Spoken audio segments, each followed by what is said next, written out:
তৃণমূল সরকারের অনুদান নয়, আমরা শেখ শাহজাহানের গ্রেফতারি চাই। এখনো কেন গ্রেফতার করা হলো না শেখ শাহজাহানকে, এই প্রশ্ন তারা করেন পুলিশকে। 1000 টাকা 500 টাকা দিয়ে চুপ করিয়ে দেওয়ার চেষ্টা হচ্ছে। সরকার আগে যখন টাকা দিত না তখনও বেঁচেছিলাম, চাই না অনুদান। পুলিশের সামনে ক্ষোভ উগড়ে দিয়ে বললেন সন্দেশখালীর বাসিন্দা।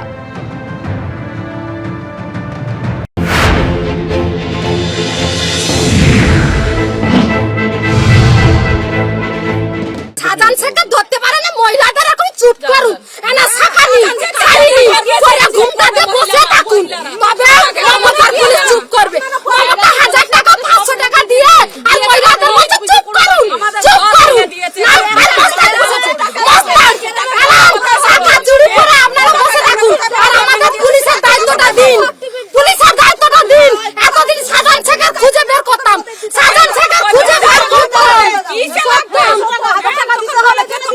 চাই না আমরা মমতা সহযোগিতা, চাই না আমরা মমতা সহযোগিতা, চাই না। আমরা যে এরকম আগে মমতা টাকা দিত না আমরা বাঁচতাম না।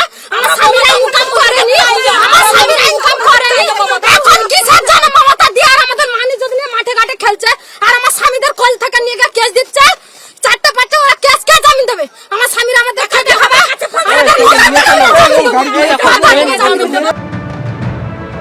শেখ শাহজাহান বাহিনীর বিরুদ্ধে অত্যাচারের অভিযোগ। শেখ শাহজাহানের পর তার ভাই শেখ সিরাজউদ্দিনের একের পর এক অভিযোগ সামনে আসছে। যেমন তারা চাষের জমি দখল করেছে, চাষের জমি দখল করে নোনা জলের ভেড়ি তৈরি করা হয়েছে। শুধু তাই নয়, জমি দখল করার পর মার্কেট পর্যন্ত তৈরি করা হয়েছে এবং টাকাও দেওয়া হয়নি তার পরিবর্তে।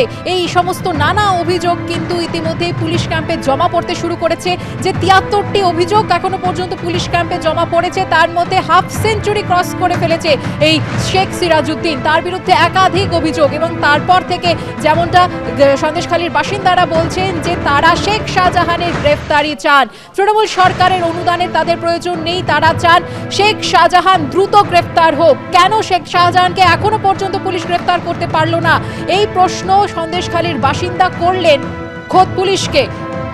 তারা বলছেন 1000 টাকা 500 টাকা দিয়ে চুপ করিয়ে দেওয়ার চেষ্টা করা হচ্ছে। সরকার আগে যখন টাকা দিত না তখনও বেঁচেছিলাম, অনুদান নয়, আমরা চাই শেখ শাহজাহানের গ্রেফতারি।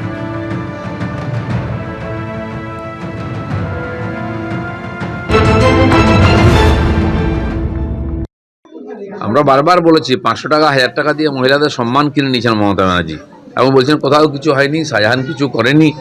আর যে মানুষ ওখানে অত্যাচারিত হয়েছে বছরের পর বছর, তারা রাস্তায় দাঁড়িয়ে বলছেন, মিডিয়ার সামনে বলছেন। এটা সবাই জানে, যে কোনোদিন গেছে ওখানে সন্দেশখালী সে জানে ওখানকার পরিস্থিতি কি।